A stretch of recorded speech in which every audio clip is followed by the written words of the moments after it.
Hi అండి, అందరికీ శుభోదయం. అందరూ ఎలా ఉన్నారు? అందరూ బాగుండాలని కోరుకుంటూ welcome back to our channel simply Soujanya.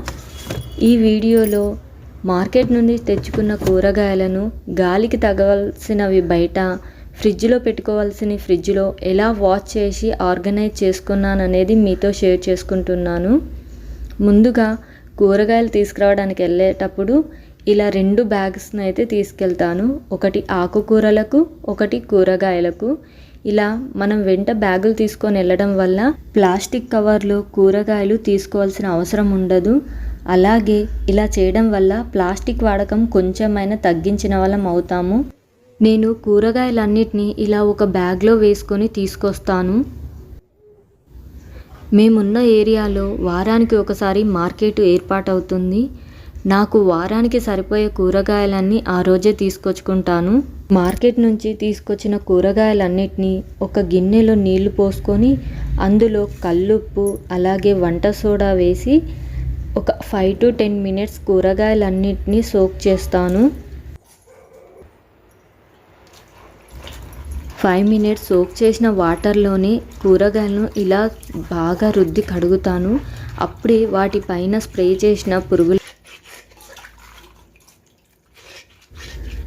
ఈ మధ్యకాలంలో పురుగుల మందు వాడకం ఎక్కువైంది కాబట్టి మనం తినే కూరగాయలను, ఆకుకూరలను అలాగే ఫ్రూట్స్ని ఎక్కువసేపు క్లీన్ చేయాలి.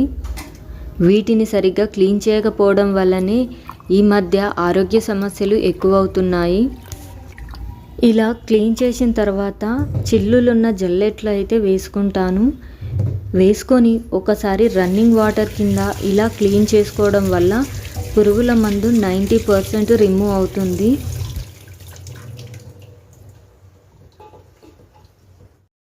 కూరగాయలను క్లీన్ చేసుకోవడానికి కల్లుప్పు అలాగే వంట సోడానే కాకుండా ఇంట్లో దొరికే చింతపండు గుజ్జు, వెనిగర్ వీటిని ఉపయోగించి కూరగాయలను క్లీన్ చేయడం వల్ల వాటిపైనున్న పురుగుల మందును 90% వరకు రిమూవ్ చేయొచ్చు. కూరగాయలన్నిటినీ ఒకటే బ్యాగ్లో వేసుకొస్తాను కాబట్టి ఇట్లా అన్నీ మిక్స్డ్గా ఉంటాయి. అందుకోసమని ముందుగా కాకరకాయలు అలాగే టమాటాలు సెన్సిటివ్గా ఉండేవన్నీ క్లీన్ చేసుకుంటాను. పచ్చిమిర్చి, బీనీస్ ఇలా చిక్కుడుకాయలు తెచ్చినప్పుడు సపరేట్ చేయడం కష్టమవుతుంది కాబట్టి అలాగే వాటిని సోక్ చేసి క్లీన్ చేసుకుంటాను. ఇలా ఒక క్లాత్ని కింద పరుచుకొని నేనైతే క్లీన్ చేసిన కూరగాయలన్నిటినీ ఒకదాని తర్వాత ఒకటి ఆరబెట్టుకుంటాను. ఇలా ఆరబెట్టుకొని వాడుకోవడం కూడా చాలా మంచిది. ఎందుకంటే కూరగాయల పైన పదన ఉండి అలాగే ఫ్రిడ్జ్లో పెడితే అవి పాడవుతాయి. అందుకోసమనే ఇట్లా ఆరబెట్టుకుంటే చాలా మంచిది. ఇంట్లో ఫ్యాన్ గాలికి మాత్రమే ఆరబెట్టుకోవాలి. ఇలా ఆరబెట్టడం కుదరదు అనుకున్న వాళ్ళు మనం కూరగాయలు కడగగానే జల్లెట్లో వేసుకుంటాం కదా, అప్పుడు నీళ్ళన్నీ వడిచిపోయిన తర్వాత ఒక పొడి క్లాత్ తీసుకొని దానిపైన వేసుకొని ఇంకో క్లాత్తో మంచిగా తుడుచుకొని ఒక 5 minutes ఫ్యాన్ గాలికి పెట్టుకుంటే సరిపోతుంది. అప్పుడు ఫ్రిడ్జ్లో చక్కగా స్టోర్ చేసుకోవచ్చు.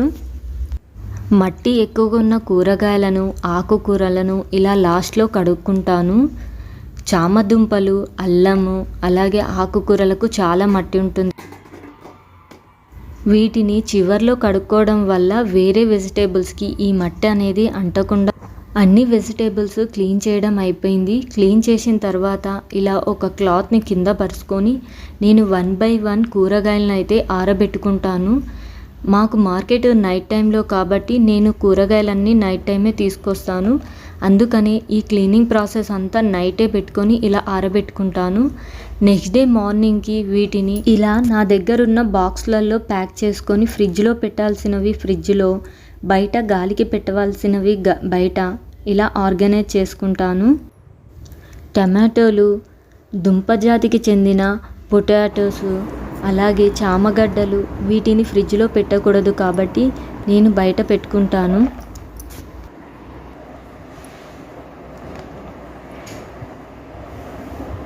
నా దగ్గర ఉన్న ప్లాస్టిక్ డబ్బాలను ఇలా యూజ్ చేసుకుంటున్నాను. వెజిటేబుల్స్ బాక్స్లలో వేసేటప్పుడు కింద ఒక నాప్కిన్, అదేనండి టిష్యూ పేపర్ కానివ్వండి, న్యూస్ పేపర్ కానివ్వండి, ఏదైనా పేపర్ పెట్టుకోవడం వల్ల వాటి నుంచి వచ్చే వాటర్ ఆ పేపర్ అబ్జర్వ్ చేసుకుంటుంది. ఇలా నా దగ్గర ఉన్న బాక్సెస్ని ఈ విధంగా యూజ్ చేసుకుంటున్నాను. పచ్చిమిర్చి తొడిమెలు తీసి స్టోర్ చేసుకోవడం వల్ల ఎక్కువ కాలం నిల్వ ఉంటాయి. పచ్చిమిర్చి, చిక్కుడుగాయ, బీన్స్ ఇలాంటివి మిక్స్ అయిపోతాయని చెప్పాను కదా, వాటిని స్టోర్ చేసేటప్పుడే సపరేట్ చేసుకుంటూ ఇలా దేనికదే బాక్స్లో పెట్టుకుంటాం.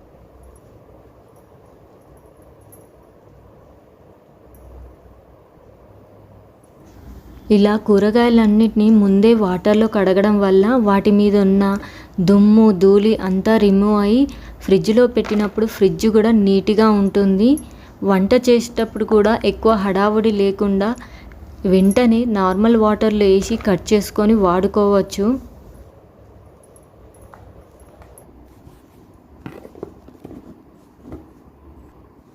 ఇలా బాక్సెస్ లేని వాళ్ళు నెట్టెడ్ బ్యాగ్స్ ఉంటాయి కదా, అవి కూడా యూజ్ చేయొచ్చు.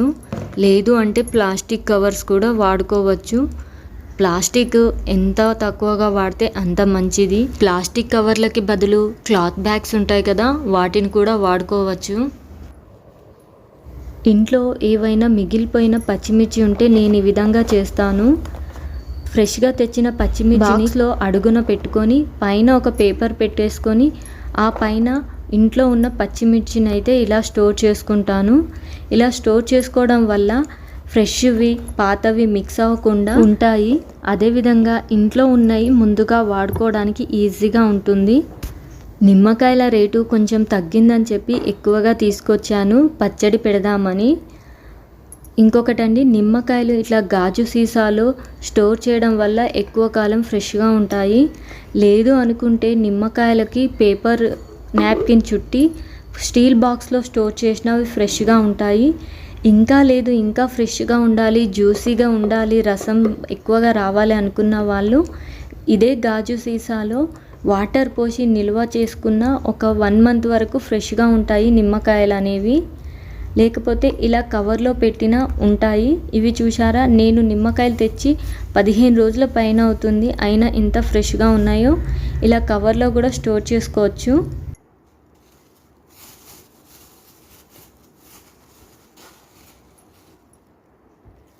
అల్లానికి పదన లేకుండా ఇలా కవర్లో స్టోర్ చేసి పెట్టుకుంటే చాలా రోజులు ఫ్రెష్గా ఉంటుంది.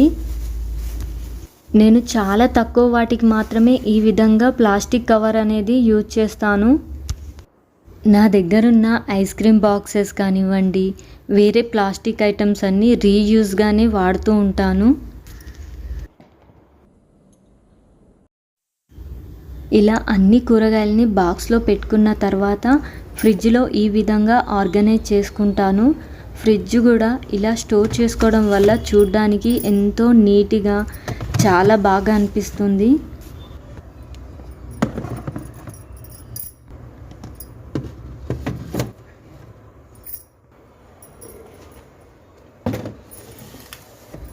ఇలా ఫ్రిడ్జ్లో పెట్టుకోవాల్సినవి ఫ్రిడ్జ్లో పెట్టేసుకున్నాను. టమాటో దుంపలన్నిటివి బయట పెట్టుకుంటానని చెప్పాను కదా, ఆ క్లిప్ అయితే వీడియో మిస్ అయింది. అందుకని ప్రజెంట్ ఉన్న కూరగాయలని మీకు ఇలా చూపిస్తున్నాను.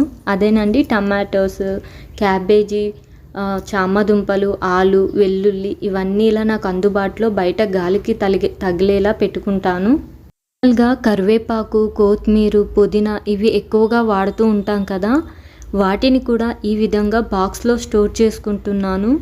ప్లాస్టిక్ బాక్సెస్ లేనప్పుడు స్టీల్ బాక్స్లో కూడా స్టోర్ చేసుకోవచ్చు. సేమ్ ప్లాస్టిక్ బాక్స్లో ఎలా స్టోర్ చేస్తున్నామో స్టీల్ బాక్స్లో కూడా అలాగే స్టోర్ చేసుకోవడం వల్ల ఇవి చాలా ఫ్రెష్గా ఉంటాయి. ఇలా సపరేట్గా బాక్స్లలో పెట్టుకోవడం వల్ల వంట చేసేటప్పుడు అడావుడి లేకుండా ఈజీగా తీసుకొని వాడుకోవచ్చు.